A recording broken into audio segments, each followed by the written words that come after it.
Mi marido dice, nuestra hija tiene 12 años. Ya es edad de casarse. Mi socio me da 50,000 pesos, dijo. Esa noche en la cocina vi los papeles del acuerdo, precio de venta, fecha de entrega, todo estaba escrito. Esa misma madrugada tomé a mi hija y huimos hacia las montañas, sin mirar atrás jamás.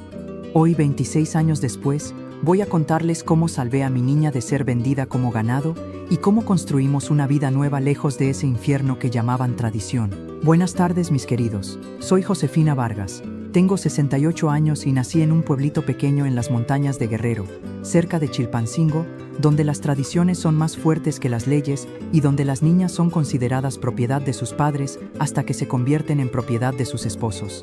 Estoy sentada aquí en el pequeño taller de costura que abrí hace 20 años en Acapulco, a casi 100 kilómetros de donde nací. Esta máquina de coser que ven detrás de mí es la misma que compré con el primer dinero que gané cuando llegué a la ciudad huyendo con mi hija. Cada puntada que doy en esta máquina me recuerda que elegí la libertad sobre la tradición, que elegí proteger a mi hija sobre obedecer a mi esposo. Las paredes de mi taller están decoradas con fotos de mi hija Lupita, ahora una mujer de 38 años, ingeniera civil, casada por amor a los 28 años con un hombre que la respeta, madre de 2 hijos que están creciendo con educación y libertad. Cada vez que miro esas fotos, recuerdo la noche que cambió nuestras vidas para siempre, la noche que decidí que mi hija no sería vendida como mercancía.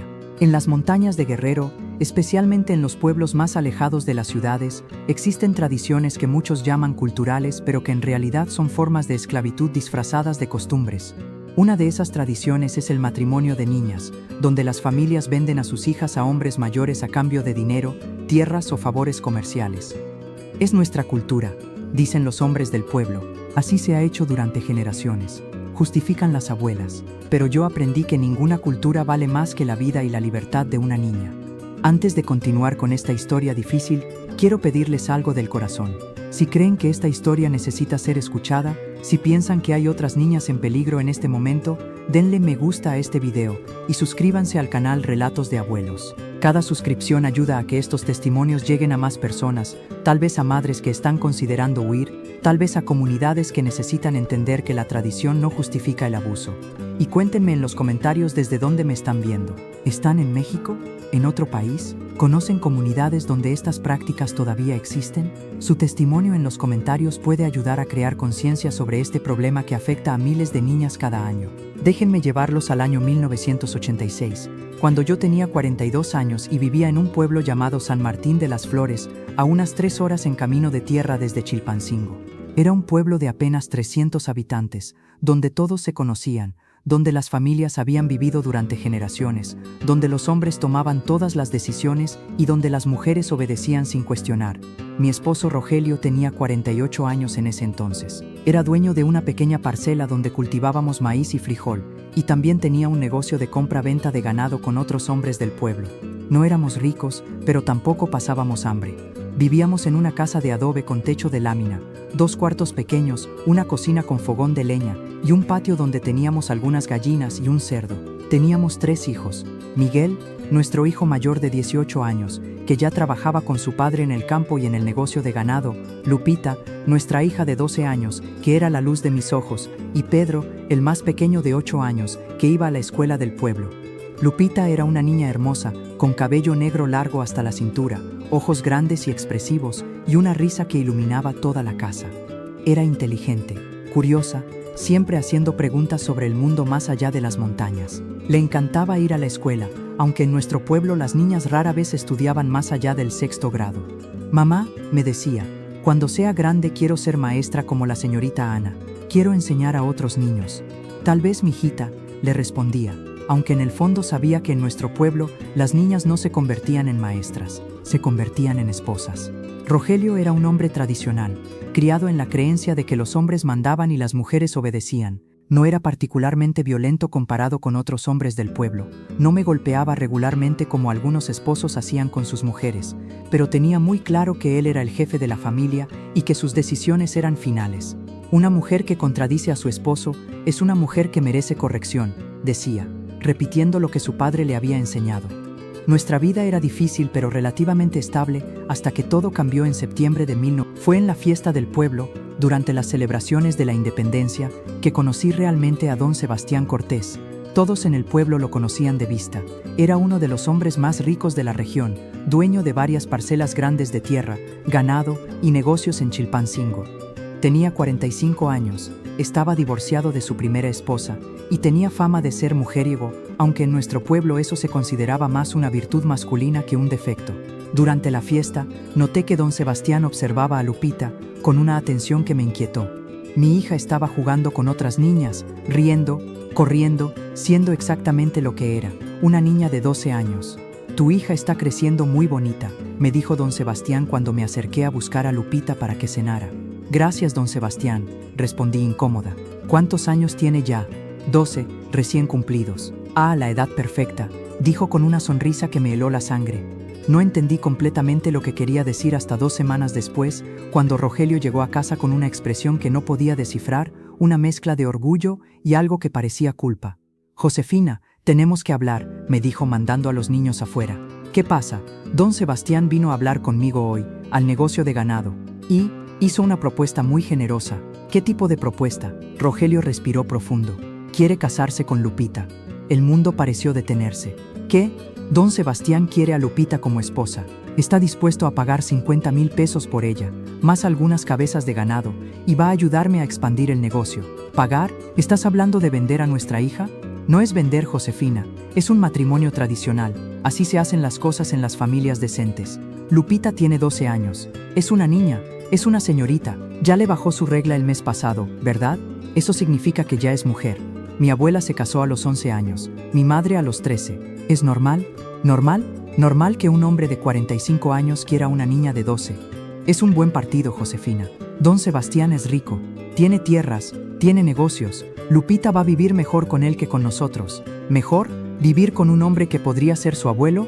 Queridos míos, si alguna vez han escuchado estas justificaciones de tradición y cultura para defender el matrimonio infantil, si conocen comunidades donde esto todavía sucede, compartan este video.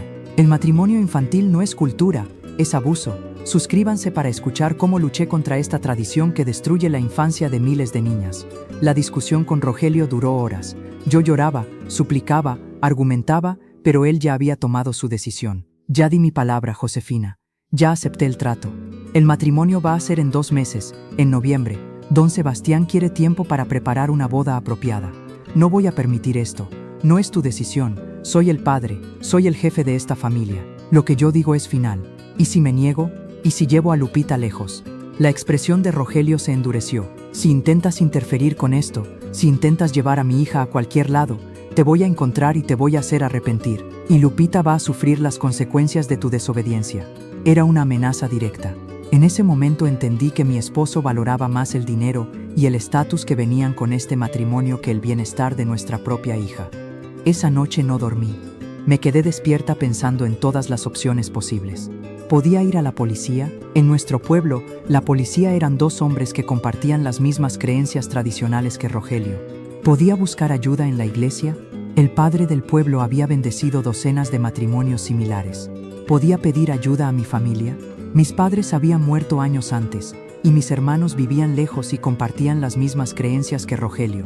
No tenía a nadie, estaba sola, pero tenía algo que muchas madres en mi posición no tenían. Había trabajado ocasionalmente cosiendo ropa para familias del pueblo, y había guardado en secreto un poco de dinero durante años. No era mucho, quizás 3,000 pesos escondidos en una lata enterrada en el patio, pero era algo. Los siguientes días fueron una tortura silenciosa. Lupita no sabía nada, todavía. Rogelio había dicho que se lo diríamos 2 semanas antes del matrimonio, para darle tiempo de prepararse mentalmente. Yo la observaba jugar, estudiar, soñar con su futuro como maestra, sabiendo que su padre estaba planeando destruir todos esos sueños. «Mamá, ¿por qué lloras?», me preguntó una noche cuando me encontró en la cocina, secando lágrimas silenciosas. «Solo estoy cansada, mijita». «¿Estás enferma?». «No, mi amor, solo cansada». Una semana después de que Rogelio me contara sobre el acuerdo, vi los papeles. Estaban en su mesa de noche, escritos a mano pero con sellos oficiales de algún notario de Chilpancingo. Era un contrato literal de venta disfrazado de acuerdo matrimonial. Leí cada palabra con horror creciente. Don Sebastián Cortés acuerda pagar a Rogelio Vargas la cantidad de 50,000 pesos mexicanos, más 5 cabezas de ganado bovino, a cambio de la mano de su hija Guadalupe Vargas en matrimonio tradicional. El matrimonio se celebrará el día 15 de noviembre de 1986 en San Martín de las Flores, Guerrero. La familia Vargas garantiza que la novia es virgen y está en buen estado de salud. Si se descubre lo contrario después del matrimonio, el pago será devuelto parcialmente según negociación. Era nauseabundo. Mi hija estaba siendo vendida como ganado, con garantías de calidad incluidas. Esa noche tomé mi decisión final. No iba a permitir que esto sucediera. Aunque tuviera que huir, aunque tuviera que dejarlo todo, aunque Rogelio me buscara hasta el fin del mundo, no iba a dejar que vendieran a mi hija. Mis queridos, si están conmigo hasta aquí, si entienden que hay momentos en la vida donde debemos elegir entre obedecer a nuestros esposos y proteger a nuestros hijos, suscríbanse y activen las notificaciones. En la siguiente parte les voy a contar cómo planeé nuestra escape y cómo esa decisión cambió nuestras vidas para siempre. Comencé a planear meticulosamente. Necesitaba dinero, tenía mis 3,000 pesos ahorrados. Desenterré la lata del patio una noche cuando todos dormían. Documentos, necesitaba las actas de nacimiento de Lupita y mía. Las guardaba Rogelio en una caja de metal. Tuve que esperarme a que saliera al campo para sacar copias y devolverlas sin que notara. Ropa, no podía empacar maletas sin levantar sospechas. Decidí que llevaríamos solo lo que cabía en una mochila pequeña, 2 mudas de ropa cada una. Documentos, dinero, transporte. El único autobús que salía del pueblo pasaba los martes y viernes a las 5 p.m, parando en la carretera principal a 3 kilómetros del pueblo. Tendríamos que caminar en la oscuridad para alcanzarlo. Destino, decidí que iríamos a Acapulco. Era lo suficientemente grande para perdernos, lo suficientemente lejos para que Rogelio no nos encontrara fácilmente. Y yo tenía el nombre de una prima lejana que vivía allá y tal vez podría ayudarnos temporalmente. El plan era simple pero arriesgado. Un viernes por la madrugada, mientras Rogelio y los niños dormían, despertaría a Lupita, le explicaría lo mínimo necesario y caminaríamos las 3 horas hasta la carretera para tomar el autobús de las 5. Elegí el viernes 24 de octubre, 3 semanas antes del matrimonio planeado. Era luna nueva, la noche sería muy oscura, lo cual nos ayudaría a no ser vistas saliendo del pueblo. Los días antes de nuestra huida fueron agonizantes. Actuaba normal, cocinaba, limpiaba, sonreía cuando era necesario, mientras por dentro mi corazón latía con terror y determinación. «Te ves extraña últimamente», me dijo Rogelio 2 días antes de nuestra huida planeada. «Solo estoy pensando en la boda», mentí. «Hay mucho que preparar». «Bien, don Sebastián va a venir el domingo para conocer oficialmente a Lupita. Ya es tiempo de que sepa que va a ser su esposa». Mi sangre se heló. El domingo. Eso era solo 3 días después de nuestra huida planeada. Si algo salía mal con nuestro plan, si nos retrasábamos aunque fuera unos días, Lupita conocería a su prometido y todo se volvería más difícil. El jueves por la noche antes de nuestra huida, casi no pude cenar. Lupita notó mi nerviosismo. «Mamá, ¿qué tienes? Estás muy callada». «Solo cansancio, mi amor, solo cansancio». Esa noche, después de acostar a todos, preparé todo. La mochila escondida bajo mi cama, el dinero en mi sostén, los documentos en mi bolsillo.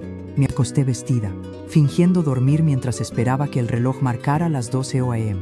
Cuando finalmente llegó la hora, mi corazón latía tan fuerte que estaba segura de que todos en la casa podían escucharlo. Era hora de salvar a mi hija.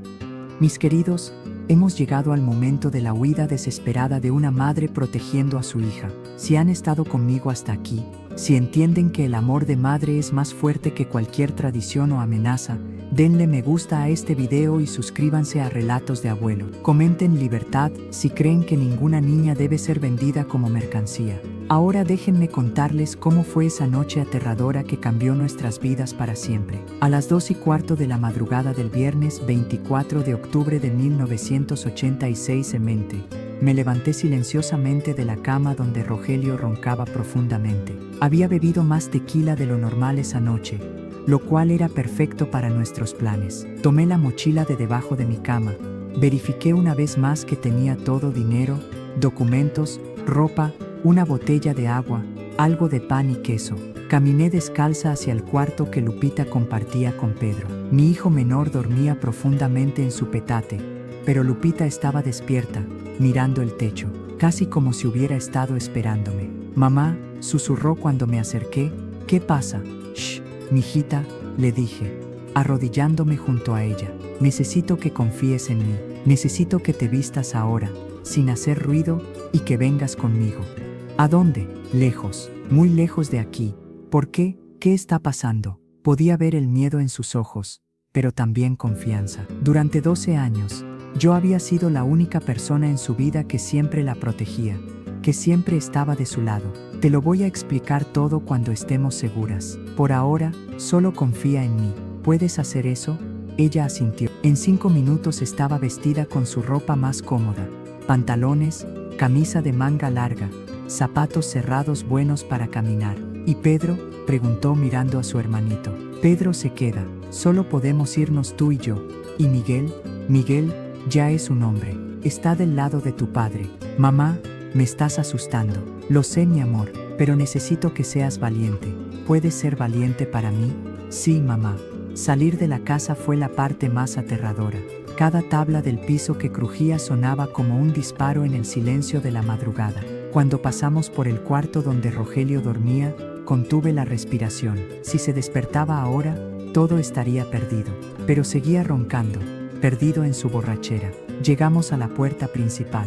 La abrí milímetro por milímetro, rogando que las bisagras oxidadas no chirriaran. Cuando finalmente tuvimos espacio suficiente para salir, tomé la mano de Lupita y salimos a la noche oscura. La luna nueva significaba que no había casi luz, solo las estrellas iluminaban vagamente el camino. Esto era bueno para no ser vistas, pero malo para navegar por el terreno rocoso de las montañas. ¿A dónde vamos?, preguntó Lupita mientras nos alejábamos de la casa. A la carretera principal.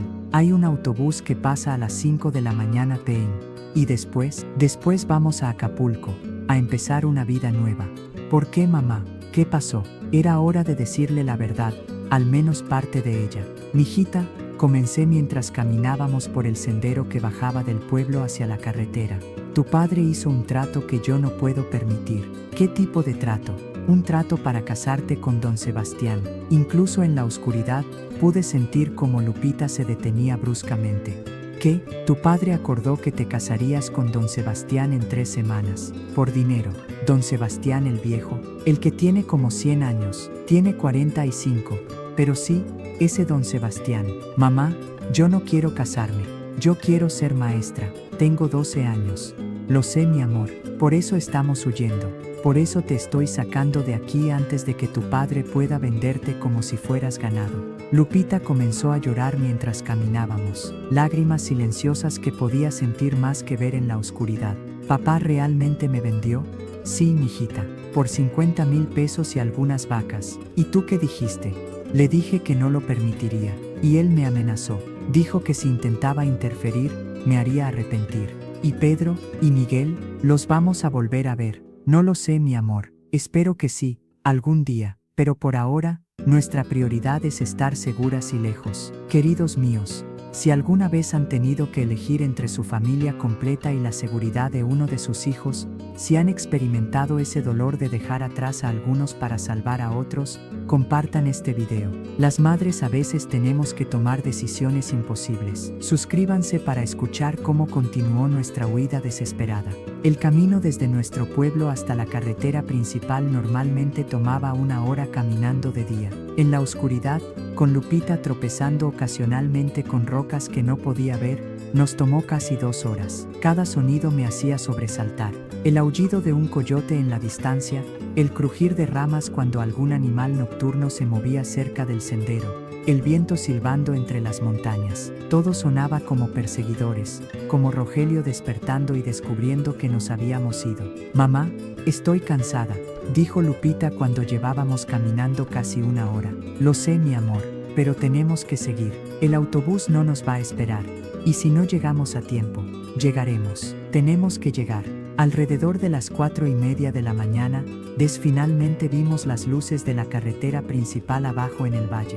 Nunca había visto algo tan hermoso como esas luces amarillas que significaban civilización, transporte, escape. Ya casi llegamos. Lupita, solo un poco más. Llegamos a la parada del autobús a las 4:50 de la mañana, con 10 minutos de sobra. Era solo un poste de madera con un letrero descolorido que decía parada, pero para mí, representaba la frontera entre la prisión y la libertad. Nos sentamos en el suelo de tierra a esperar, Lupita acurrucada contra mí, temblando por el frío de la madrugada en las montañas. ¿Y si el autobús no viene?, preguntó. Viene todos los viernes. Va a venir.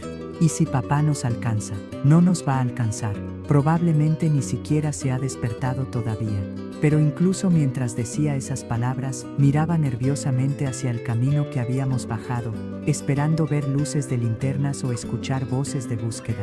A las 5:15 de la mañana, cuando el autobús todavía no llegaba, comencé a entrar en pánico. ¿Dónde está?, murmuré, caminando de un lado a otro. Siempre pasa a las 5, Seb, mi mamá.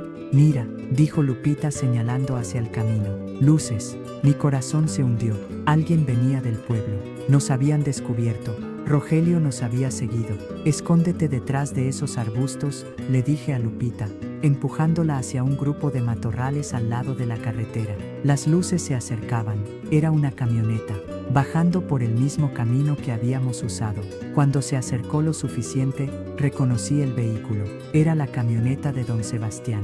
Mi sangre se heló. ¿Qué hacía él en la carretera a esta hora? Ya sabía Rogelio que nos habíamos ido. Nos estaban buscando. La camioneta pasó cerca de nosotras, y me agaché detrás de los arbustos con Lupita. Podía ver a don Sebastián al volante, fumando un cigarro, su rostro iluminado por el resplandor del tablero. No nos vio. Siguió conduciendo hacia Chilpancingo. Ese era don Sebastián, susurró Lupita. Sí, nos estaba buscando. No lo sé. Tal vez solo va a la ciudad por negocios. Pero la coincidencia me aterraba. ¿Y si Rogelio ya había descubierto nuestra huida y había llamado a don Sebastián? ¿Y si estaban coordinando una búsqueda?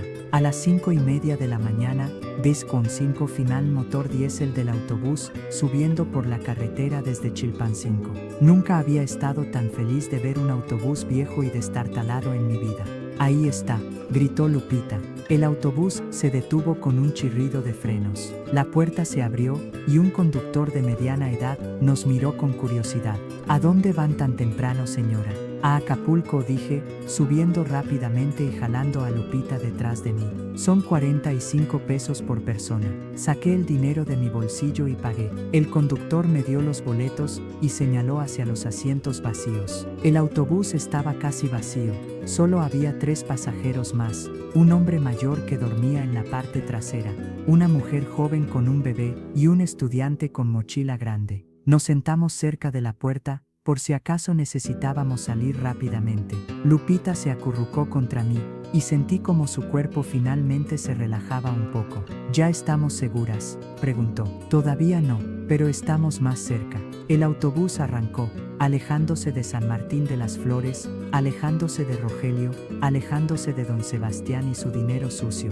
Pero nuestra pesadilla no había terminado todavía. Habíamos estado en el autobús durante unos 20 minutos cuando vi algo que hizo que mi corazón se detuviera. Otra camioneta acercándose rápidamente desde atrás, con las luces altas encendidas, tocando el claxon insistentemente. Dios mío, susurré. ¿Qué pasa, mamá? Es tu padre. Reconocía esa camioneta, reconocía la forma agresiva de conducir de Rogelio. Nos había alcanzado. El autobús comenzó a reducir la velocidad. Aparentemente el conductor pensaba que la camioneta quería pasar o tenía alguna emergencia. No, murmuré. No te detengas. Pero el autobús se detuvo completamente al costado de la carretera. La camioneta de Rogelio se estacionó justo delante de nosotros, bloqueando el camino. Vi a mi esposo bajar de la camioneta, su rostro contorsionado de rabia. Miguel estaba con él en el asiento del pasajero.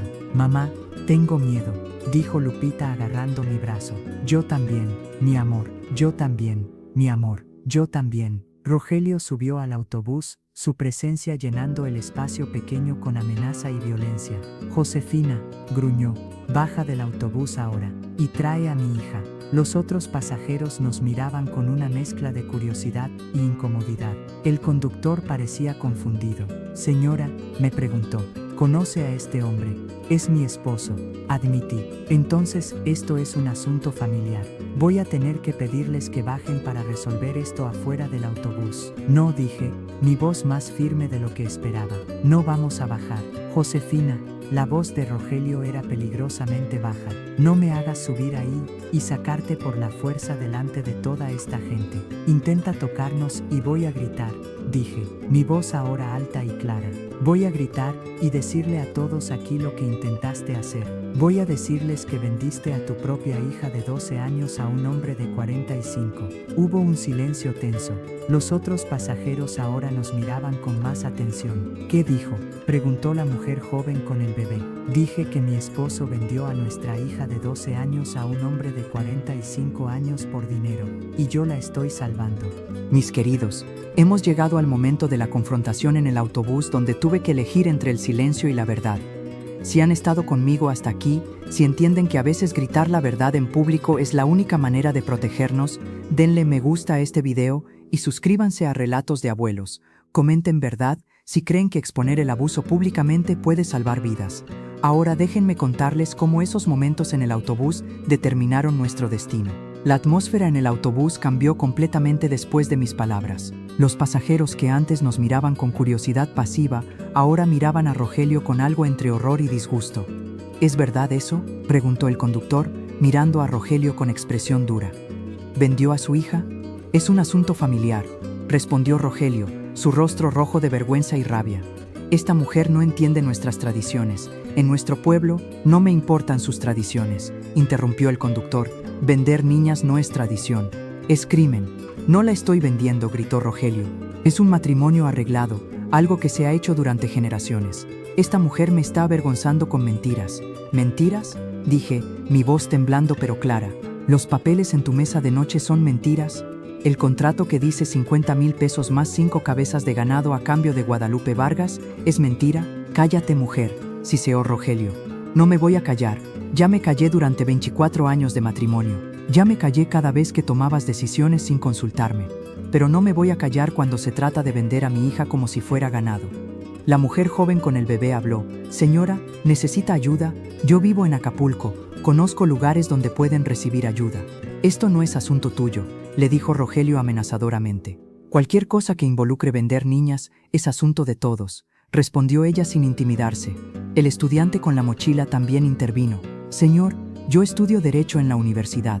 Lo que está describiendo es trata de personas. Es un delito federal. No es trata, es matrimonio. Matrimonio forzado de una menor de edad. Es trata de personas, insistió el estudiante. Rogelio estaba perdiendo el control de la situación. Su plan había sido simple: subir al autobús, intimidarme para que bajara con Lupita, llevarnos de regreso al pueblo. Pero no había contado con que yo gritara la verdad públicamente, ni con que los otros pasajeros se pusieran de nuestro lado. Josefina, dijo Rogelio, cambiando de táctica, su voz volviéndose más suave, casi suplicante, por favor, piensa en lo que estás haciendo, piensa en nuestra familia. Miguel está aquí, míralo, está sufriendo por tu culpa. Miré a mi hijo mayor, que estaba parado detrás de su padre en la entrada del autobús. Miguel tenía 18 años, y su expresión era una mezcla de confusión, lealtad a su padre y algo que podría haber sido vergüenza. Miguel, le dije directamente, tú sabías lo que tu padre estaba planeando hacer con tu hermana. Papá dijo que era un buen matrimonio, respondió sin mirarme a los ojos. Un buen matrimonio. Tu hermana tiene 12 años. Cuando tú tenías 12 años todavía jugabas con canicas. ¿Te imaginas casado a esa edad con alguien de 45 años? Es diferente. Yo soy hombre. ¿Diferente cómo? Los hombres sienten dolor, pero las mujeres no. Los hombres merecen infancia, pero las mujeres no. Mamá, no entiendes, es nuestra cultura. No me hables de cultura, exploté. La cultura que permite vender niñas no es cultura, es barbarie. Lupita, que había estado silenciosa acurrucada contra mí, finalmente habló, su voz pequeña pero clara. Papá, yo no quiero casarme, quiero ir a la escuela, quiero ser maestra. Rogelio la miró, y por un momento vi algo pasar por sus ojos, algo que podría haber sido conflicto interno, tal vez hasta arrepentimiento, pero luego endureció su expresión nuevamente. Ya tomé la decisión, Lupita. Don Sebastián va a ser tu esposo, va a cuidarte, darte una buena vida. Una buena vida, intervino la mujer con el bebé. ¿Qué tipo de vida buena tiene una niña de 12 años casada con un hombre de 40? ¿Una vida de violación legal? ¿Una vida de esclavitud doméstica? Cállese, esto no es su problema. El conductor había escuchado suficiente. Señor, le voy a pedir que baje de mi autobús ahora. O baja usted voluntariamente o llamo a la policía. Llame a la policía, dijo Rogelio. Ellos van a estar de mi lado. Soy el padre, tengo derechos sobre mi hija. Los padres no tienen derechos para vender a sus hijas, dijo el conductor sacando un radio. Unidad 47 a base. Necesito asistencia policial en kilómetro 23 de la carretera Chilpancingo-Acapulco. Queridos míos, si alguna vez han tenido que llamar a las autoridades para protegerse de un familiar, si han enfrentado la decisión de involucrar a la policía en asuntos familiares, compartan este video. A veces la única protección viene de exponer el abuso públicamente. Suscríbanse para escuchar cómo terminó esta confrontación. La espera por la policía fue tensa. Rogelio se bajó del autobús pero se quedó parado afuera, bloqueando la camioneta delante de nosotros para que el autobús no pudiera irse. Miguel estaba con él, los dos hablando en voz baja, probablemente planeando qué decirle a la policía cuando llegara. «Mamá, ¿qué va a pasar?», preguntó Lupita, su vocecita temblando. «No lo sé, mi amor, pero vamos a decir la verdad, toda la verdad. ¿Y si la policía le cree a papá en vez de a ti? Entonces seguiremos luchando. No me voy a rendir, Lupita, nunca». La mujer con el bebé se acercó a nosotras. «Soy Beatriz», se presentó. «Trabajo en una organización en Acapulco que ayuda a mujeres y niñas en situaciones de violencia. Aquí está mi tarjeta. Cuando lleguen a Acapulco, búsquenme». «Gracias», dije, tomando la tarjeta con manos temblorosas. «¿Y si no llegamos a Acapulco? ¿Y si la policía nos obliga a regresar con él?» «No lo van a hacer», dijo Beatriz con convicción. «México firmó convenios internacionales sobre derechos de las niñas. El matrimonio infantil es ilegal. La policía tiene que protegerlas. Usted no conoce Guerrero», dije amargamente. «Aquí las leyes a menudo no importan cuando se trata de tradiciones». El estudiante de Derecho también se acercó.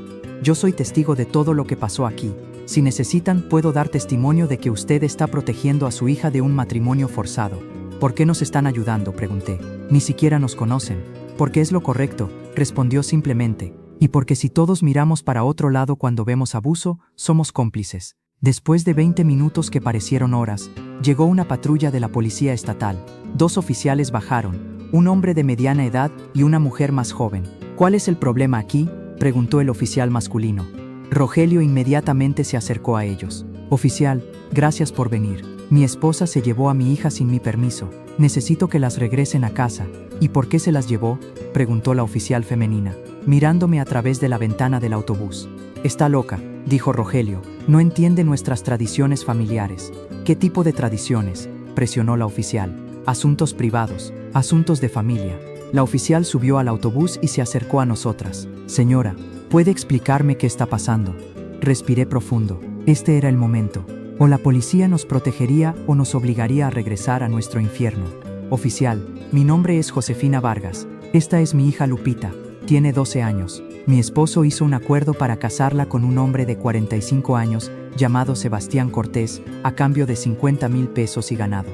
La boda estaba planeada para 3 semanas a partir de ahora. Estoy huyendo para proteger a mi hija de ser vendida». La oficial miró a Lupita. «¿Tú qué edad tienes?». 12 años, respondió Lupita con voz temblorosa. «¿Y quieres casarte con este hombre?». «No, yo quiero ir a la escuela, quiero ser maestra». La oficial miró a su compañero con expresión seria. «¿Escuchaste eso?», le dijo al oficial masculino que había subido detrás de ella. «Lo escuché». La oficial se volvió hacia Rogelio. «Señor, ¿es verdad que arregló un matrimonio entre su hija de 12 años y un hombre de 40? Es una tradición en nuestro pueblo. Un matrimonio honrado. El matrimonio de menores de 18 años es ilegal en México desde 2019, interrumpió la oficial. Pero incluso antes de esa ley, casar a una niña de 12 años constituye abuso infantil. No es abuso, es cultura. Señor, voy a tener que pedirle que mueva su vehículo y permita que este autobús continúe». «¿Qué? No, esa es mi hija. Tengo derechos parentales». «Los derechos parentales no incluyen el derecho de vender a sus hijos», dijo el oficial masculino firmemente. «No la estoy vendiendo». «¿Hay un intercambio de dinero involucrado?», preguntó la oficial. Rogelio dudó, dándose cuenta de que admitir el dinero confirmaría que era una venta. Es una dote tradicional. Una dote que usted recibe o que usted da». «¿Qué? ¿Que yo recibo?». «Entonces no es una dote. Es un precio de venta. Está vendiendo a su hija». La evidencia era demasiado clara. Hasta Rogelio podía ver que estaba perdiendo. Necesito revisar esos papeles que mencionó la señora, dijo la oficial. ¿Tiene un contrato escrito de este arreglo? Está en mi casa, admitió Rogelio. Vamos a necesitar que venga con nosotros a la estación para responder algunas preguntas, y posiblemente vamos a necesitar obtener ese contrato. ¿Me están arrestando? Todavía no, pero estamos investigando posible trata de personas y abuso infantil. Miguel, que había estado observando todo esto con expresión cada vez más perturbada, finalmente habló. Papá, tal vez deberíamos dejar que mamá y Lupita se vayan. Cállate, le gritó Rogelio. Eres mi hijo. Se supone que estás de mi lado. Estoy del lado de lo que es correcto, dijo Miguel, su voz quebrándose. Y esto, vi como algo se quebraba en Rogelio, la realización de que hasta su propio hijo lo estaba abandonando. Todos ustedes me van a traicionar, dijo amargamente. Mi esposa, mi hijo, todos. No es traición proteger a una niña, dijo la oficial. Ahora mueva su vehículo o lo vamos a arrestar por obstrucción. Finalmente, derrotado y humillado, Rogelio regresó a su camioneta.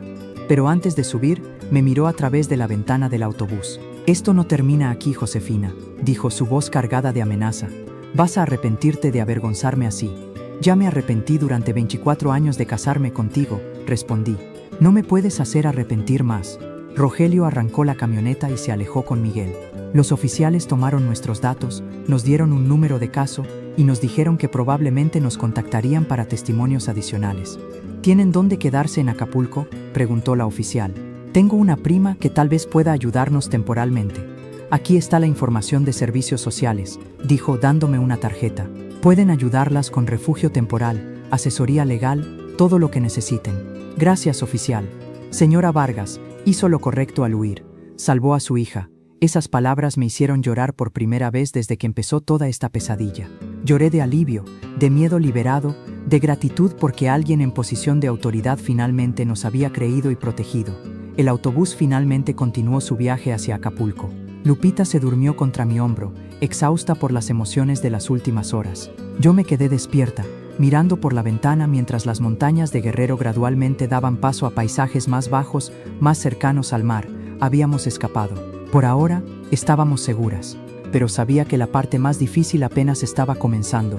Construir una vida nueva sin dinero, sin apoyo familiar, en una ciudad que no conocíamos, con un esposo que había jurado hacernos arrepentir de nuestra traición. La pregunta no era si Rogelio intentaría encontrarnos. La pregunta era cuándo.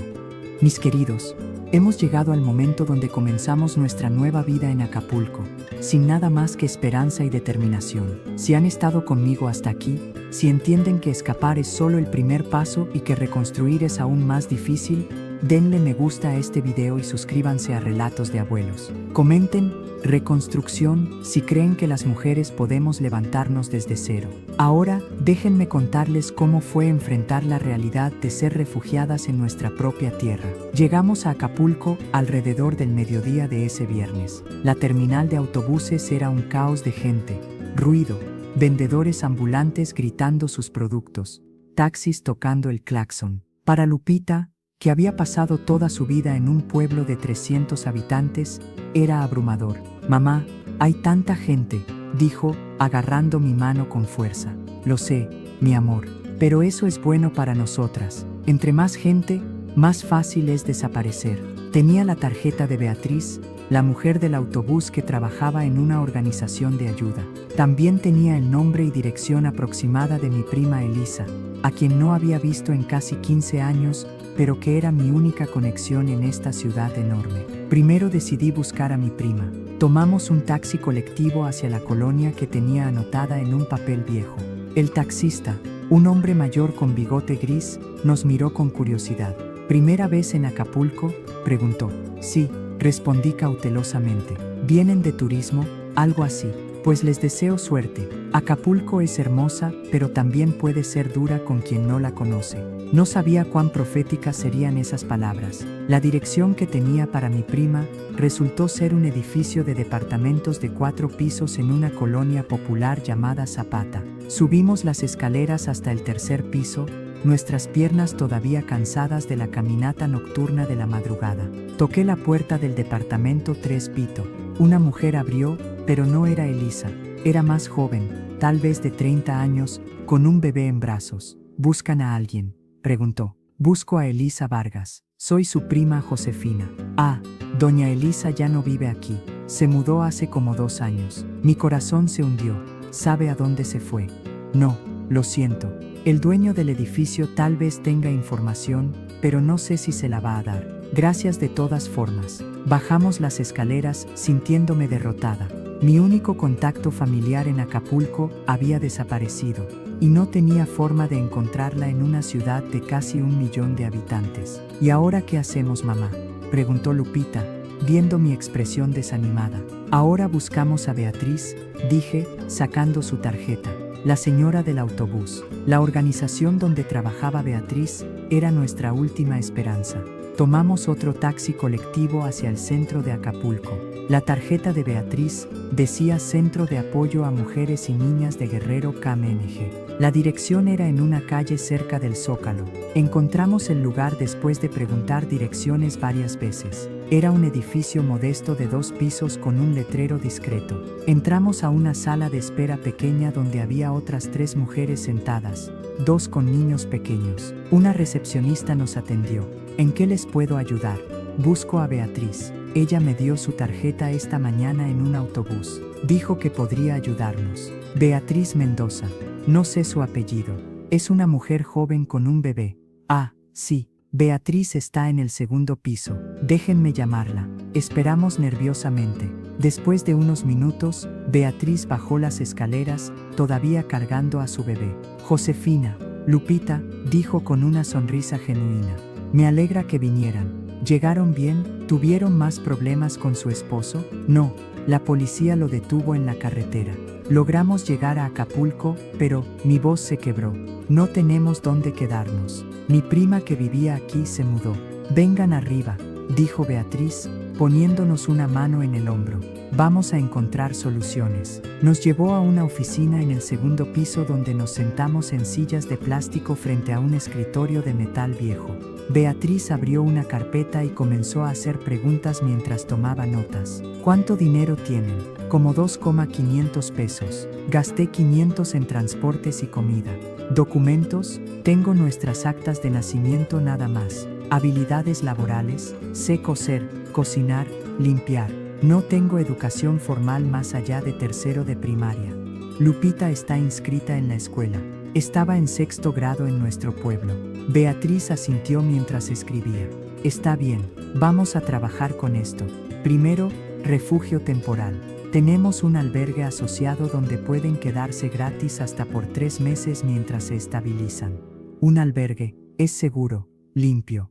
Comparten dormitorio con otras mujeres en situaciones similares. Hay reglas, no drogas, no alcohol, no visitas masculinas, toque de queda a las 9 de la noche.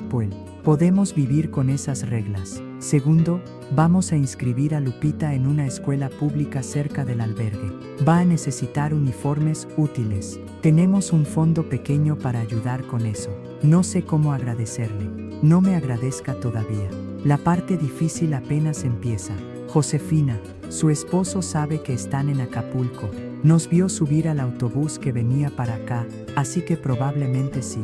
¿Cree que va a buscarlas? Estoy segura. Dijo que me iba a hacer arrepentir. Beatriz frunció el ceño. Entonces vamos a tener que ser cuidadosas. Él sabe dónde viven sus familiares aquí. Solo conocía a mi prima Elisa, y ella ya no está en la dirección que yo tenía. Bien, eso les da algo de protección, pero necesitan entender que Acapulco es grande pero no infinita. Si él las busca activamente, eventualmente podría encontrarlas. Queridos míos, si alguna vez han tenido que reconstruir sus vidas desde cero, si han dependido de la bondad de extraños para sobrevivir, compartan este video. Las organizaciones como la de Beatriz salvan vidas todos los días. Suscríbanse para escuchar cómo navegamos nuestros primeros meses en la ciudad. El albergue estaba en una colonia llamada Progreso, cerca de la zona turística pero no dentro de ella. Era una casa grande convertida en refugio, con capacidad para unas 20 mujeres y sus hijos. Cuando llegamos esa tarde, la directora del albergue, una mujer llamada Sandra de unos 50 años, nos mostró las instalaciones. Este es el dormitorio de mujeres solas o con una hija, explicó, mostrándonos un cuarto grande con 6 literas. Aquí van a dormir ustedes. Cada persona tiene una litera y un casillero con llave para sus pertenencias. El cuarto era simple pero limpio. Había otras 4 mujeres ya instaladas allí, 2 jóvenes que parecían estar en sus 20, una mujer de mediana edad con su hija adolescente, y una señora mayor. Los baños están al final del pasillo, continuó Sandra. Hay horarios para las duchas porque el agua caliente es limitada. La cocina está abajo, y cada quien se prepara su propia comida, pero hay que contribuir con la limpieza según el calendario. ¿Y cuánto cuesta quedarse aquí?, pregunté. Es gratis, pero pedimos que contribuyan con trabajo, limpieza, cocina, mantenimiento. Y si encuentran trabajo afuera, pedimos que contribuyan con 200 pesos semanales para gastos comunes de comida y servicios. Me parece justo. Hay reglas estrictas, advirtió Sandra. Nada de drogas, alcohol, violencia, o llevar hombres aquí. Toque de queda a las 9 de la noche para adultos, 7 de la noche para menores. Las mujeres que salen a trabajar pueden pedir extensión del toque de queda, pero tienen que avisarme. Entiendo. ¿Alguna pregunta?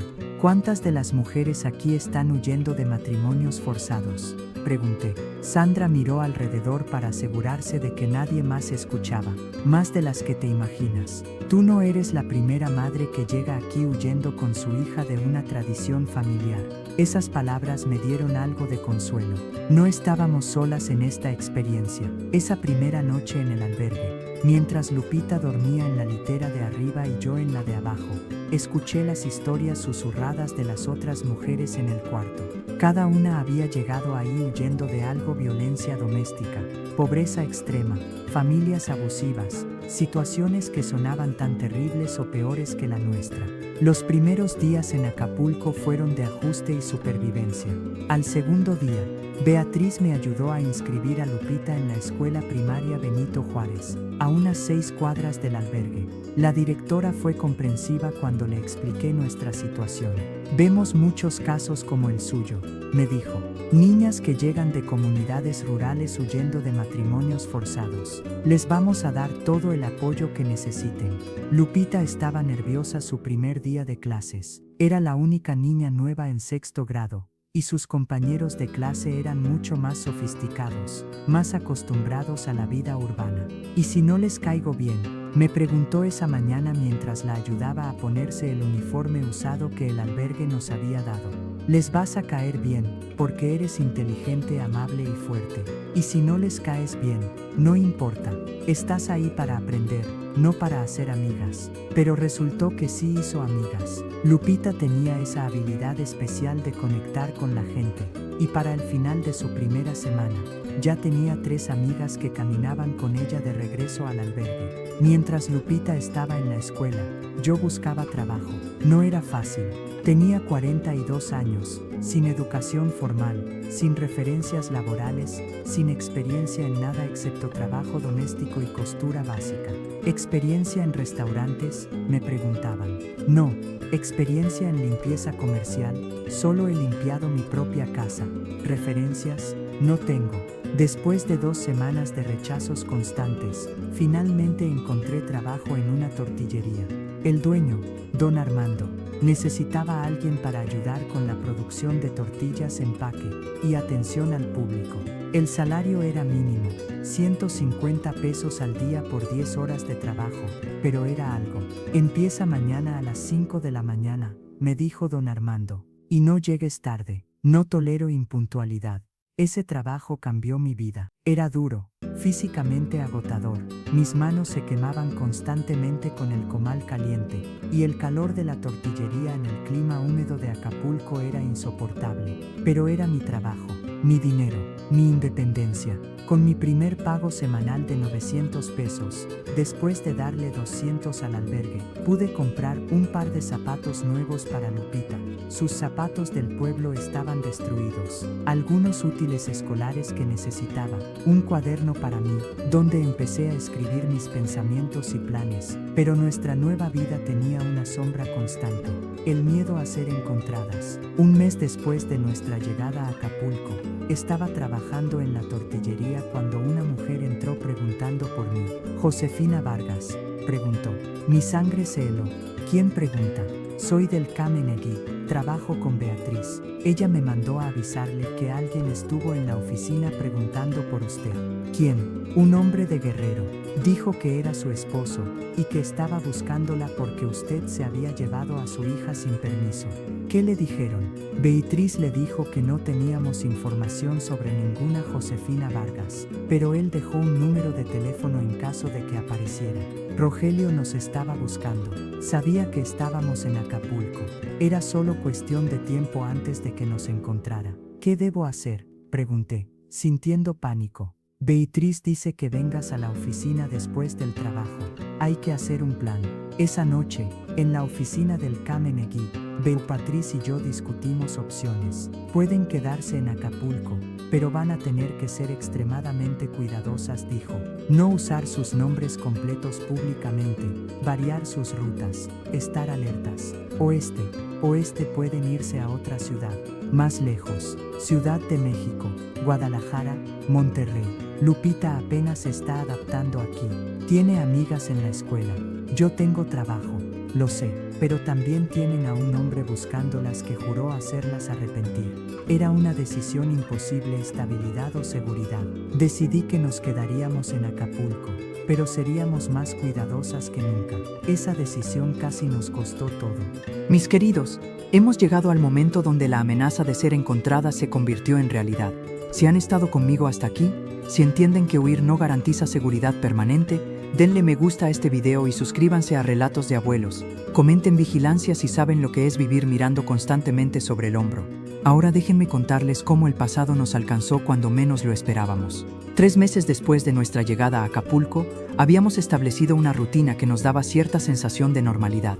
Me levantaba a las 4:30 am, caminaba 20 minutos hasta la tortillería. Trabajaba hasta las 3 p.m., recogía a Lupita de la escuela, regresábamos al albergue, cenábamos, ella hacía tarea y dormíamos temprano para repetir todo al día siguiente. Lupita estaba prosperando en la escuela. Sus calificaciones eran excelentes y sus maestros comentaban constantemente sobre su inteligencia y dedicación. La directora me llamó un día para una reunión especial. Señora Vargas, me dijo, Lupita tiene un potencial extraordinario. Si continúa con este rendimiento, podría calificar para una beca de secundaria cuando termine la primaria. ¿Una beca? Sí, hay programas para niñas de bajos recursos con alto rendimiento académico. Cubren uniformes, útiles, todo lo necesario. Esas palabras me hicieron llorar de alegría. Todo el sacrificio, todo el miedo, todo el trabajo duro valía la pena si Lupita podía tener la educación que yo nunca tuve. Pero nuestra burbuja de seguridad estaba a punto de explotar. Fue un sábado por la tarde, mi único día libre de la semana. Lupita y yo habíamos ido al mercado municipal a comprar verduras para la semana. Caminábamos entre los puestos, Lupita emocionada porque le había prometido comprarle una paleta de hielo cuando lo vi. Rogelio estaba a unos 20 metros de distancia, hablando con un vendedor de frutas, mostrándole algo, probablemente una foto nuestra. Mi corazón se detuvo. Agarré a Lupita del brazo con tanta fuerza que soltó un pequeño grito. «Mamá, ¿qué pasa?» «Tu padre», susurré, «está aquí». El rostro de Lupita palideció. «¿Dónde?» «No mires, tenemos que irnos, ahora». Tratamos de retroceder lentamente, escondiéndonos detrás de los puestos del mercado, pero en ese momento Rogelio se volteó y nos vio. Nuestros ojos se encontraron a través de la multitud. «Josefina», gritó, comenzando a caminar rápidamente hacia nosotras. «Corre», le grité a Lupita. Corrimos entre los puestos del mercado, tirando frutas y verduras en nuestro camino, los vendedores gritándonos. Rogelio corría detrás de nosotras, gritando: «Deténganlas, esa mujer se llevó a mi hija». Algunas personas en el mercado trataron de bloquearnos el camino, pero yo jalaba a Lupita con fuerza, abriéndonos paso. «No le crean», grité, «está tratando de vender a mi hija». Salimos del mercado a la calle. Había taxis esperando pasajeros. Me lancé al primero que vi, jalando a Lupita conmigo. «Arranque, por favor, arranque ahora». El taxista, un hombre joven, vio mi expresión de terror y arrancó sin hacer preguntas. A través del espejo retrovisor vi a Rogelio salir del mercado, buscándonos desesperadamente. «¿A dónde van?», preguntó el taxista. Al no podía decirle al albergue. Si Rogelio había logrado seguir el taxi, sabría dónde estábamos viviendo. «A la oficina de Kamenegi, en el centro». «¿La conoce?» «Sí, la conozco». Llegamos a la oficina de Beatriz temblando y en pánico. «Nos encontró», dije en cuanto vi a Beatriz. Rogelio nos encontró en el mercado, nos persiguió, casi nos atrapa. Beatriz inmediatamente se puso en modo de crisis. La siguió hasta aquí, no lo creo. Tomamos un taxi y él estaba a pie. ¿Pero sabe que están en Acapulco definitivamente? Sí, ok, esto cambia todo. Ya no pueden quedarse en el albergue. Es demasiado conocido, demasiado fácil de encontrar. Entonces, ¿a dónde vamos? Tengo una amiga que renta cuartos discretamente. No está registrada oficialmente, así que es más difícil de rastrear. Pero va a costar dinero que probablemente no tienen. ¿Cuánto? 800 pesos al mes por un cuarto pequeño. Con mi salario de 900 pesos semanales, después de gastos básicos, apenas me quedaban unos 500 pesos de ahorro por mes. Un cuarto de 800 consumiría casi 2 meses de mis ahorros. Lo tomaré, dije sin dudar. También necesitan cambiar sus rutinas. Rogelio sabe dónde trabajas. No creo. ¿Y la escuela de Lupita? Probablemente puede averiguarlo preguntando en las escuelas cercanas al albergue. Entonces tenemos que transferir a Lupita a otra escuela. Y tú necesitas variar tus rutas al trabajo, no usar el mismo camino todos los días. Esa noche nos mudamos del albergue al cuarto que Beatriz había conseguido. Era diminuto, apenas 3 por 3 metros, con una cama matrimonial pequeña, un buró y un baño compartido al final del pasillo. Pero era nuestro espacio privado, y la casera, doña Marta, era discreta y no hacía preguntas. Solo una regla, nos dijo doña Marta, una mujer de unos 60 años con expresión severa pero ojos amables. Si hay problemas, si viene alguien buscándolas causando escándalo, se van inmediatamente. No puedo tener drama aquí. No habrá problemas, prometí, aunque no estaba segura de poder cumplir esa promesa. Queridos míos, si alguna vez han tenido que mudarse constantemente para evitar ser encontradas, si han vivido con el miedo de que cada golpe en la puerta sea su abusador, compartan este video. La violencia no termina cuando escapas, solo cambia de forma. Suscríbanse para escuchar cómo continuamos navegando esta pesadilla. Los siguientes meses fueron de vigilancia constante. Transferimos a Lupita a una escuela en el otro lado de la ciudad, lo que significaba que tenía que tomar 2 autobuses para llegar. Yo variaba mis rutas al trabajo, a veces tomando caminos más largos solo para asegurarme de no ser seguida.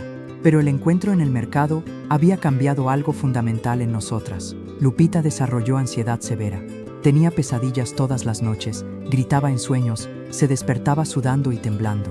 Mamá, soñé que papá me encontraba y me llevaba con don Sebastián, me decía llorando. Solo fue un sueño, mi amor, no voy a dejar que eso pase. Pero ¿y si papá nos encuentra otra vez? Si nos encuentra, corremos otra vez, y seguiremos corriendo hasta que estés a salvo. Mis propios miedos también se intensificaron. Desarrollé una vigilancia casi paranoica.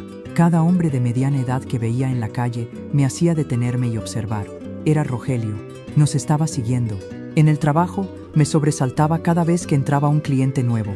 Don Armando, mi jefe en la tortillería, notó mi cambio de comportamiento. Josefina, ¿estás bien?, me preguntó un día. Estás muy nerviosa últimamente. Solo estoy cansada, don Armando. ¿Problemas en casa? Algo así. Él me miró largamente. Mira, no sé qué está pasando en tu vida, pero si necesitas ayuda, avísame. Tengo conexiones, conozco gente. Gracias, don Armando. Lo tendré en cuenta. 2 meses después del incidente en el mercado, cuando comenzaba a pensar que tal vez Rogelio había renunciado a buscarnos, sucedió algo que destrozó esa ilusión. Era un viernes por la tarde. Yo acababa de salir de la tortillería y caminaba hacia la parada del autobús cuando un hombre se acercó a mí. ¿Josefina Vargas?, preguntó. ¿Quién pregunta? Tengo un mensaje de tu esposo. Mi sangre se heló. No tengo nada que decirle a mi esposo. No necesitas decirle nada. Solo necesitas escuchar. El hombre sacó un sobre y me lo dio. Léelo. Antes de que pudiera responder, el hombre se alejó caminando rápidamente, desapareciendo entre la multitud. Con manos temblorosas, abrí el sobre. Dentro había una carta escrita a mano en la letra que conocía tan bien. La carta decía cosas que me helarían la sangre. Josefina, pensaste que podías huir de mí. Pensaste que podías avergonzarme delante de toda la comunidad, romper un acuerdo comercial legítimo y que no habría consecuencias. Te encontré en el mercado. Sé dónde vives. Sé dónde trabaja Lupita, va a la escuela. He estado observándolas durante semanas, pero no vine por ustedes todavía porque quiero que sepas algo. No tienes escapatoria. Puedes correr a cualquier parte de México y te voy a encontrar. Don Sebastián está furioso por el acuerdo roto. Él también está buscándolas. Tienes 2 opciones. Opción 1, regresas voluntariamente con Lupita. Cumplimos con el acuerdo con don Sebastián. Después de que Lupita se case con él, puedes irte a donde quieras. No te voy a detener. Opción 2, Si no regresas en 2 semanas, voy a venir por Lupita yo mismo. Y cuando la encuentre, no solo se va a casar con don Sebastián, también voy a asegurarme de que pierdas la custodia legalmente. Tengo abogados preparando documentos que prueban que eres una madre inestable que secuestró a su hija. La decisión es tuya. Tienes hasta el 15 de marzo. Rogelio. La fecha de hoy era 1 de marzo. Tenía 2 semanas para decidir entre entregar a mi hija o qué. Correr otra vez. ¿A dónde? Esa noche no pude dormir. Leí y releí la carta docenas de veces. Cada palabra era una amenaza. Cada frase un recordatorio de cuán poco poder tenía realmente. Mamá, ¿qué es eso?, preguntó Lupita, notando el papel en mis manos. Nada, mi amor, solo una carta. ¿De quién? No quería mentirle, pero tampoco quería asustarla. De alguien del pueblo. No es importante, pero Lupita me conocía demasiado bien. Es de papá, ¿verdad? Sí. ¿Qué dice? Dice que quiere que regresemos. ¿Y vamos a regresar? Nunca. Pero ¿y si nos encuentra? En la carta dice que sabe dónde estamos, ¿verdad? ¿Cómo engañar a una niña de 12 años que era más perceptiva que muchos adultos? Sí, dice que sabe dónde estamos. Entonces tenemos que irnos otra vez. No es tan simple, Lupita. Ya no tengo dinero para mudarnos a otra ciudad. Apenas tengo suficiente para pagar la renta aquí. Entonces, ¿qué vamos a hacer? Era la pregunta del millón. ¿Qué íbamos a hacer? Al día siguiente fui a ver a Beatriz con la carta. Ella la leyó con expresión cada vez más seria. Esto es acoso y amenazas, dijo finalmente. Podemos llevar esto a la policía. ¿Y qué va a hacer la policía? Es su palabra contra la mía. Además, él probablemente ya habló con abogados, como dice. Probablemente ya tiene papeles legales que lo presentan como el padre preocupado y a mí como la madre secuestradora. Josefina, no puedes rendirte. No me estoy rindiendo. Estoy siendo realista. Rogelio tiene recursos, tiene conexiones, tiene tiempo. Yo tengo un trabajo que paga 15 o 50 pesos al día y un cuarto rentado. No es una competencia justa. Entonces, ¿qué propones? Propongo que necesitamos un plan mejor que solo escondernos y esperar. Necesitamos algo que haga que sea legalmente imposible para Rogelio recuperar a Lupita. ¿Cómo qué? Como que yo obtenga custodia legal completa. Como que él pierda sus derechos parentales. Eso requeriría un caso legal que demuestre que es un padre inadecuado. Tenemos el contrato de venta. Tenemos el testimonio de la policía en la carretera. Tenemos mi testimonio de 24 años de matrimonio. Todo eso es útil, pero necesitas un abogado. Y los abogados cuestan dinero que no tienes. ¿No hay servicios legales gratuitos? Hay, pero tienen listas de espera de meses. Y tú tienes 2 semanas según esta carta. Estábamos en un callejón sin salida. Esa noche, mientras preparaba una cena simple de frijoles y tortillas, tomé una decisión. No iba a esperar a que Rogelio viniera por nosotras. No iba a vivir en miedo constante mirando sobre mi hombro. Iba a enfrentarlo, pero en mis propios términos. Mis queridos, hemos llegado al momento donde decidí dejar de huir y empezar a luchar. Si han estado conmigo hasta aquí, si entienden que a veces la única manera de ganar es enfrentar lo que más tememos, denle me gusta a este video y suscríbanse a Relatos de Abuelos. Comenten lucha si creen que las madres desesperadas son las más peligrosas. Ahora déjenme contarles cómo preparé la batalla por la libertad de mi hija. Mi plan era arriesgado, tal vez incluso imprudente, pero era lo único que tenía sentido en mi situación desesperada. Si Rogelio iba a venir por nosotras de todas formas, yo necesitaba asegurarme de que cuando viniera, hubiera documentación legal, testimonios oficiales y evidencia fotográfica de todo. Necesitaba construir un caso tan sólido que ningún juez, ningún abogado, ninguna autoridad pudiera ignorarlo. La mañana siguiente fui a la oficina de servicios legales gratuitos que Beatriz me había mencionado. La sala de espera estaba llena, principalmente mujeres con niños, todos esperando ayuda legal que probablemente llegaría demasiado tarde. ¿Cuánto tiempo para ver a un abogado?, le pregunté a la recepcionista. La lista de espera es de aproximadamente 2 meses. No tengo 2 meses, tengo 2 semanas. Lo siento, señora, no puedo hacer excepciones. Mi esposo está intentando forzar a mi hija de 12 años a casarse con un hombre de 40. Tengo evidencia escrita. Tengo 2 semanas antes de que venga por ella. ¿Eso no califica como emergencia? La recepcionista me miró con más atención. Espere un momento. Regresó con una mujer mayor, probablemente de unos 60 años, con lentes gruesos y expresión seria. Soy la licenciada Patricia Moreno. Se presentó. ¿Puede repetir lo que le dijo a mi recepcionista? Le conté toda la historia. El contrato de venta, nuestra huida, el encuentro con la policía en el autobús, la carta de Rogelio, Saqué el contrato arrugado que había guardado desde aquella noche en nuestro pueblo y la carta amenazante reciente. La licenciada leyó ambos documentos cuidadosamente. Esto es suficiente para comenzar un caso de pérdida de patria potestad, dijo finalmente. Pero necesito ser honesta con usted. Estos casos toman tiempo, mínimo 6 meses, y usted dice que solo tiene 2 semanas. Entonces, ¿qué puedo hacer? Podemos solicitar una orden de protección de emergencia. Si un juez la aprueba, legalmente su esposo no podría acercarse a usted o su hija. Si lo hace, sería arrestado. ¿Y cuánto tiempo toma obtener una orden de protección? Con suerte, 1 semana si el juez considera que hay peligro inmediato. Hay peligro inmediato. La carta dice que viene por ella en 2 semanas. Entonces vamos a comenzar el proceso ahora mismo.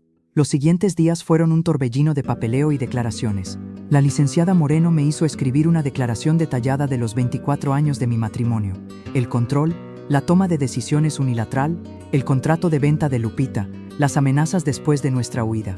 También entrevistó a Lupita, con mucho cuidado y sensibilidad, preguntándole sobre su relación con su padre y si quería regresar. No quiero regresar, dijo Lupita claramente. No quiero casarme con nadie. Quiero ir a la escuela y ser maestra. ¿Y tienes miedo de tu padre?, preguntó la licenciada. Sí, tengo miedo de que me obligue a hacer algo que no quiero. La licenciada también contactó a la policía estatal para obtener copias del reporte del incidente en el autobús. Los oficiales que nos habían ayudado ese día recordaban el caso y proporcionaron declaraciones escritas de lo que habían presenciado. Beatriz del KMNG también proporcionó documentación de nuestro caso, incluyendo notas de nuestras sesiones de consejería y evidencia de que efectivamente estábamos huyendo de un matrimonio forzado. Esto es un caso fuerte, me dijo la licenciada después de revisar toda la documentación, pero necesito advertirle, su esposo va a pelear, va a conseguir su propio abogado. Va a decir que usted secuestró a su hija, va a presentar esto como un caso de una madre inestable en contra de un padre tradicional. Déjelo intentar. ¿Está preparada para una batalla legal que podría durar años? Estoy preparada para cualquier cosa que mantenga a mi hija segura. El jueves de esa semana, 5 días después de recibir la carta de Rogelio, tuvimos una audiencia de emergencia para la orden de protección. Era en un juzgado pequeño en el centro de Acapulco, con un juez de familia llamado licenciado Ramírez.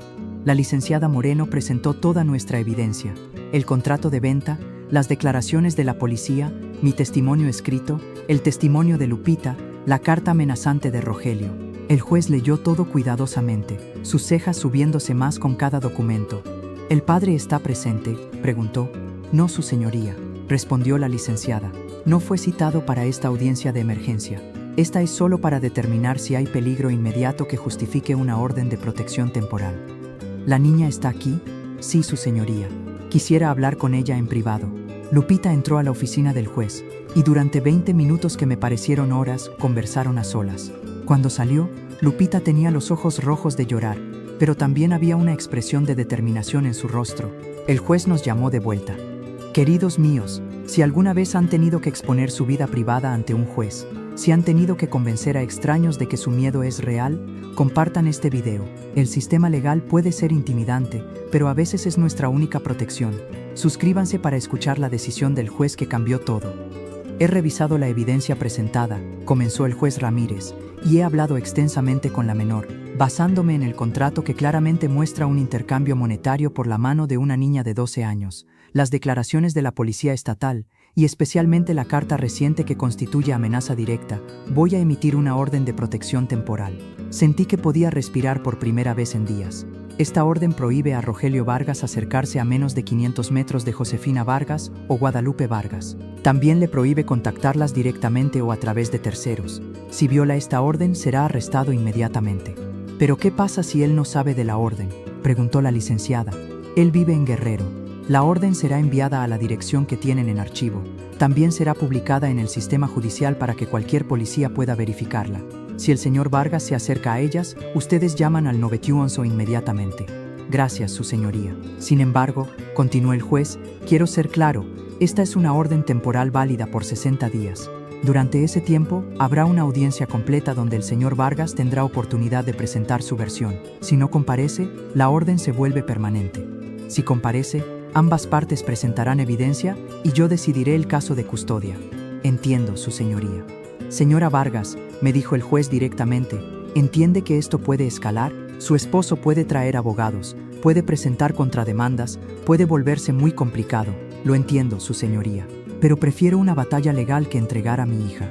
Y señorita Guadalupe, le dijo a Lupita, ¿entiendes lo que está pasando aquí? Sí, señor juez. ¿Y qué es lo que quieres tú?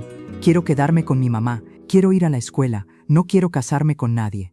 ¿Le tienes miedo a tu padre? Lupita dudó, luego asintió. Sí, señor. ¿Por qué?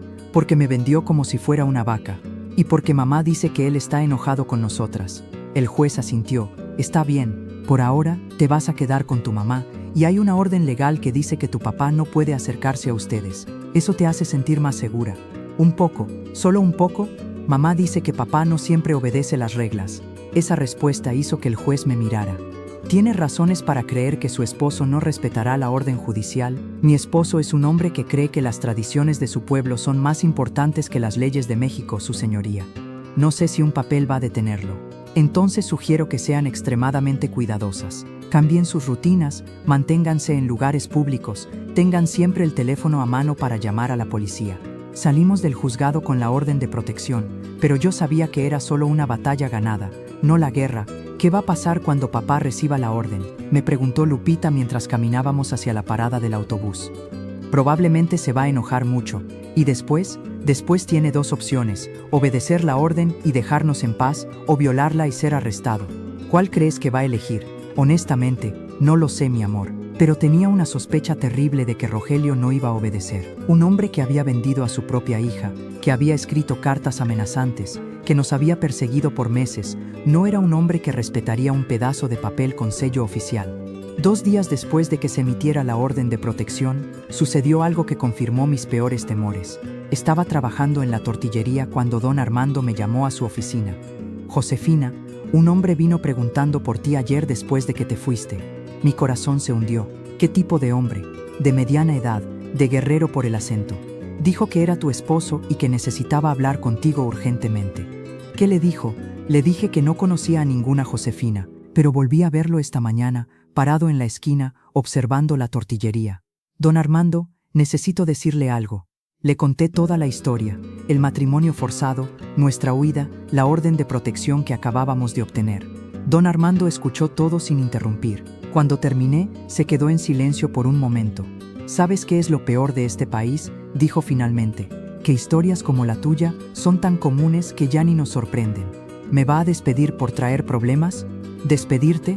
No, pero vamos a tomar precauciones. Vas a entrar y salir por la puerta trasera. Voy a decirle a mi hijo que te lleve en su moto al autobús, y si ese hombre vuelve, voy a llamar a la policía yo mismo. Don Armando, no sé cómo agradecerle. Tienes una hija que proteger. Yo también tengo hijas. Sé lo que haría si alguien tratara de lastimarlas. Esa protección que don Armando me ofreció resultó ser crucial. 3 días después, su hijo Miguel me estaba llevando en su moto hacia la parada del autobús cuando vimos a Rogelio parado exactamente donde don Armando había dicho, en la esquina, observando la tortillería. ¿Ese es tu esposo?, preguntó Miguel. Sí, agárrate fuerte. Vamos a tomar otra ruta. Aceleró en dirección opuesta, y a través del espejo lateral de la moto vi a Rogelio darse cuenta de que me había visto y comenzar a correr detrás de nosotros. Pero una moto es más rápida que un hombre de 50 años corriendo. ¿Tienes la orden de protección contigo?, me preguntó Miguel. Sí, siempre la cargo. Deberíamos ir directo a una estación de policía. Él te está acosando. Eso viola la orden. Tenía razón. Fuimos a la delegación más cercana. Mostré la orden de protección y expliqué que Rogelio me estaba vigilando en mi trabajo a pesar de que estaba legalmente prohibido de acercarse a mí. ¿Puede identificar al hombre?, preguntó el oficial. Sí, probablemente todavía está cerca de la tortillería donde trabajo. 2 patrullas fueron a buscar a Rogelio. Lo encontraron exactamente donde lo habíamos dejado, todavía esperando frente a la tortillería. Lo arrestaron por violación de orden de protección. Mis queridos, hemos llegado al final de esta historia de una madre que desafió tradiciones centenarias para salvar a su hija. Si han caminado conmigo todo este camino, si entienden que el amor de madre es la fuerza más poderosa del universo, denle me gusta a este video y suscríbanse a Relatos de Abuelos. Comenten victoria para todas las madres que lucharon contra sistemas injustos. Ahora déjenme contarles cómo terminó nuestra batalla y dónde estamos hoy. El arresto de Rogelio por violar la orden de protección fue un punto de quiebre en nuestra historia. Lo mantuvieron detenido durante 72 horas mientras procesaban el caso, y durante esa audiencia, el juez Ramírez tomó una decisión que cambiaría nuestras vidas para siempre. Señor Vargas, le dijo el juez, usted violó una orden de protección judicial menos de una semana después de que fuera emitida. Eso demuestra desprecio por la ley y por la seguridad de su esposa e hija. Su señoría, comenzó Rogelio, solo quería hablar con mi esposa. Ella se llevó a mi hija sin mi permiso. Ella se llevó a su hija para protegerla de ser vendida en matrimonio a un hombre adulto. Tengo el contrato aquí mismo. Niega que intentó vender a su hija de 12 años por 50,000 pesos. Rogelio se quedó en silencio. Niega que escribió una carta amenazante a su esposa dándole 2 semanas para entregar a la niña. Más silencio. Su silencio es suficiente respuesta. Voy a extender la orden de protección a 6 meses, con posibilidad de renovación. Durante ese tiempo, usted no puede acercarse, contactar o acechar a Josefina Vargas o Guadalupe Vargas de ninguna manera. Si lo hace, será arrestado nuevamente y enfrentará cargos criminales más severos. ¿Pero qué hay de mis derechos como padre?, protestó Rogelio. Los derechos parentales no incluyen el derecho de vender a sus hijos. Además, voy a ordenar una evaluación psicológica y social antes de considerar cualquier tipo de régimen de visitas. Basándome en la evidencia presentada, tengo serias dudas sobre su idoneidad como padre. Fue un momento de victoria, pero también sabía que no era el final. Rogelio podía apelar, podía conseguir abogados mejores, podía seguir peleando. Pero había algo que no había anticipado, la comunidad de mujeres en Acapulco que se unieron a nuestro alrededor. Nuestra historia se había vuelto conocida en la red de refugios y organizaciones de ayuda.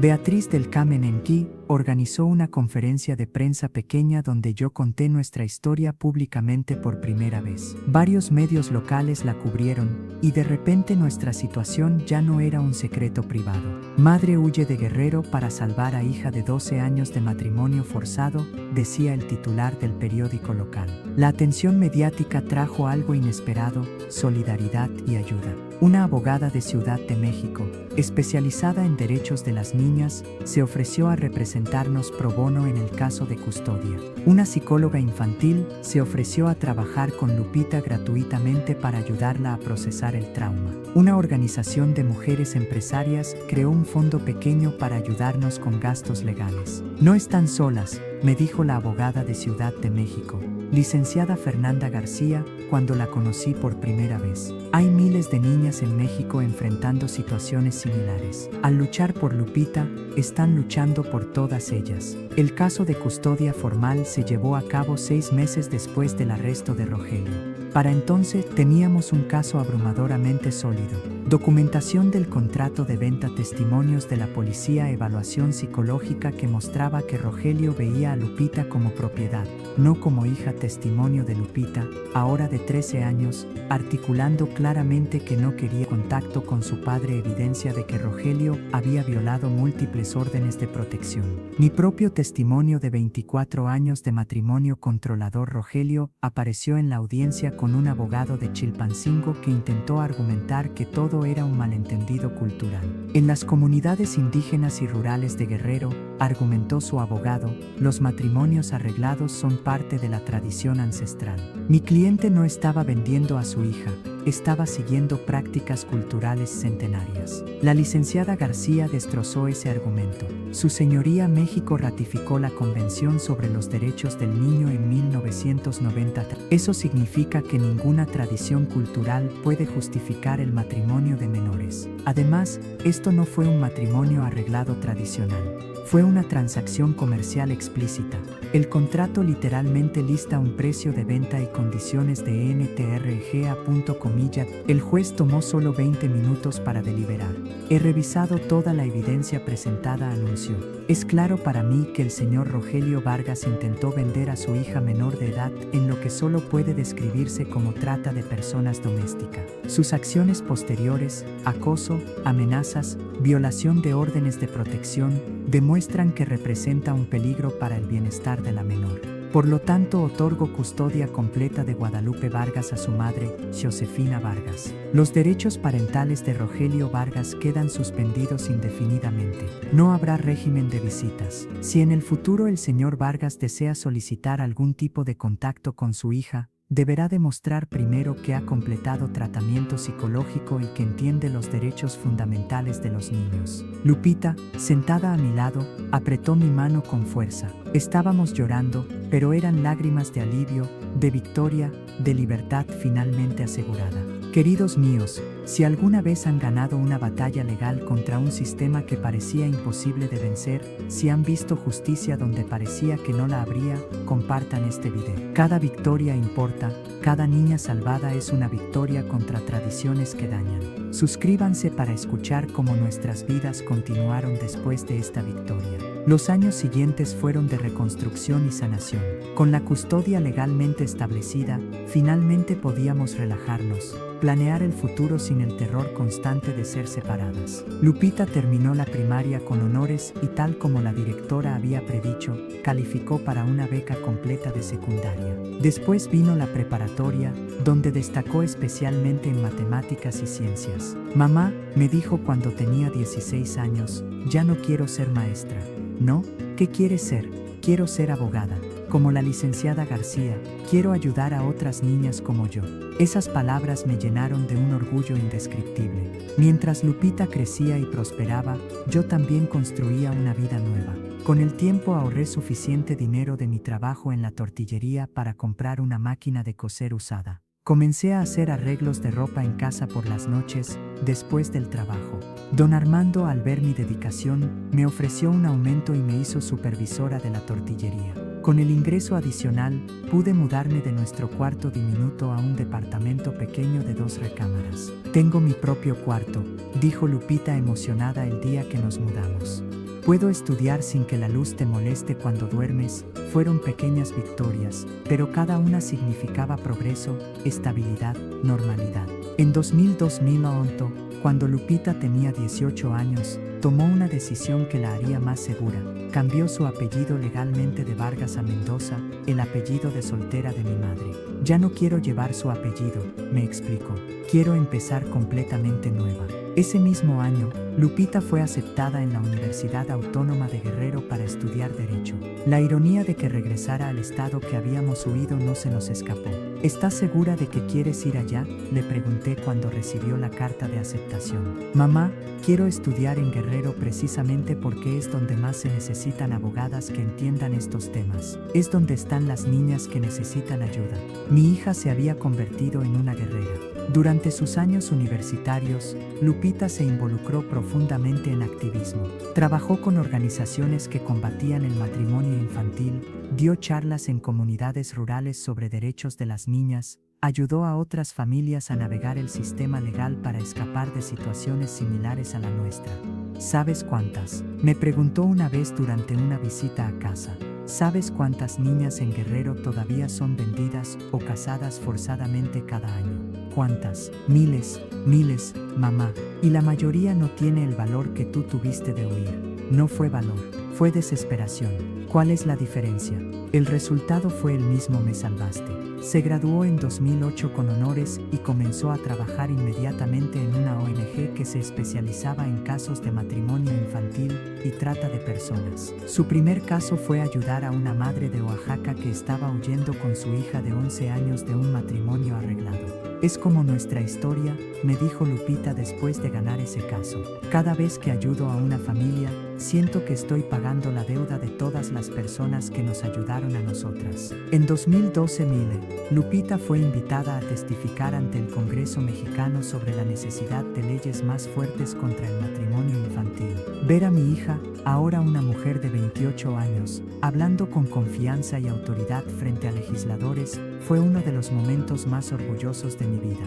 Mi madre me salvó cuando tenía 12 años, dijo en su testimonio. Arriesgó todo, su matrimonio, su seguridad, su estabilidad económica para protegerme de ser vendida. Pero no todas las niñas tienen una madre tan valiente. No todas las madres tienen los recursos para huir. Por eso necesitamos leyes que protejan a estas niñas incluso cuando sus propias familias no lo hacen. Su testimonio contribuyó a reformas legales que endurecieron las penas por matrimonio forzado de menores. En cuanto a Rogelio, nuestra historia con él tuvo un final que nunca anticipé. Durante todos estos años, nunca intentó contactarnos nuevamente después de perder el caso de custodia. Según supe por parientes lejanos, regresó a San Martín de las Flores, donde vivió solo los últimos años de su vida. Don Sebastián, el hombre que había comprado a Lupita, aparentemente encontró otras víctimas. Fue arrestado en 2005 por trata de personas después de que 3 familias lo denunciaron por situaciones similares a la nuestra. Miguel, mi hijo mayor, eventualmente se casó y tuvo sus propios hijos. Mantuvo contacto conmigo a través de los años, aunque nuestra relación nunca fue la misma después de que eligió quedarse con su padre aquella noche. Mamá, me dijo durante una visita hace unos años, quiero que sepas que entiendo ahora por qué te fuiste. En ese entonces era joven, estaba del lado de papá, porque así me educaron. Pero ahora que tengo mis propias hijas, haría exactamente lo que tú hiciste. Pedro, mi hijo menor, buscó contacto conmigo cuando cumplió 18 años. Estudió ingeniería y ahora vive en Monterrey con su familia. Visita ocasionalmente y tiene una relación cercana con Lupita. Hoy, a mis 68 años, vivo cómodamente en Acapulco. Ya no trabajo en la tortillería. Don Armando me jubiló con una pensión pequeña después de 20 años de trabajo leal. Ahora tengo mi propio negocio pequeño de costura, trabajando desde casa haciendo arreglos y diseños personalizados. Lupita, ahora de 38 años, se casó en 2018 con Andrés, un maestro de secundaria que conoció durante su trabajo de activismo. Se casaron por amor, a la edad que ella eligió, con el hombre que ella eligió. Tienen 2 hijos, una niña de 5 años llamada Josefina en mi honor y un niño de 3 años llamado Mateo. Ser abuela ha sido una de las alegrías más grandes de mi vida. Cada vez que veo a mi nieta jugar, estudiar, soñar con su futuro sin límites ni restricciones, recuerdo por qué todo el sufrimiento valió la pena. Mi historia no es única, pero mi final sí fue afortunado. Sé que hay miles de madres en México y en el mundo que enfrentan las mismas decisiones que yo enfrenté. Algunas huyen como yo hice, otras no tienen los recursos o el valor para hacerlo. Algunas son encontradas y forzadas a regresar. Algunas pierden a sus hijas para siempre. Por eso comparto mi historia hoy, no porque sea especial o heroica, sino porque necesita ser contada. Porque otras madres necesitan saber que es posible escapar, que es posible luchar, que es posible ganar. Aprendí que el amor de madre es más fuerte que la tradición, más fuerte que la ley no escrita de las comunidades, más fuerte que el miedo. Aprendí que a veces huir no es cobardía, es la forma más valiente de proteger a quienes amamos. Aprendí que ninguna cultura o tradición vale más que la infancia, la libertad y la dignidad de una niña. Mis queridos, si están en una situación similar, si conocen a alguien que lo está, sepan que hay ayuda disponible. En México existe la Línea Nacional contra la Trata 800-553-30000 CAME-ENEGI y organizaciones similares en cada estado, servicios legales gratuitos para casos de matrimonio forzado, refugios seguros para madres e hijas. No están solas, hay redes de mujeres, organizaciones, abogadas, psicólogas, todas trabajando para proteger a las niñas como mi Lupita. Si yo pude hacerlo, una mujer de 42 años sin educación, sin dinero, sin conexiones, ustedes también pueden. La edad me dio la sabiduría de entender que a veces las leyes escritas en papel son más importantes que las tradiciones escritas en el corazón de las comunidades. El tiempo me dio la perspectiva de ver que aquella noche aterradora, cuando huimos con solo una mochila, fue el comienzo de una vida verdadera, no el final de algo. Hoy cuando miro a Lupita, abogada exitosa, activista respetada, madre amorosa, sé que cada lágrima, cada noche de terror, cada momento de incertidumbre valió absolutamente la pena. Salvé a mi hija, y al salvarla, me salvé a mí misma. Gracias, mis queridos, por escuchar nuestra historia, por dar voz a las voces silenciadas, por ser parte de una comunidad que protege a las más vulnerables. Que ninguna niña sea vendida, que ninguna madre tenga que huir, que la libertad sea un derecho, no un privilegio. La lucha continúa, pero con cada historia compartida, con cada niña salvada, estamos ganando. Nunca se rinda.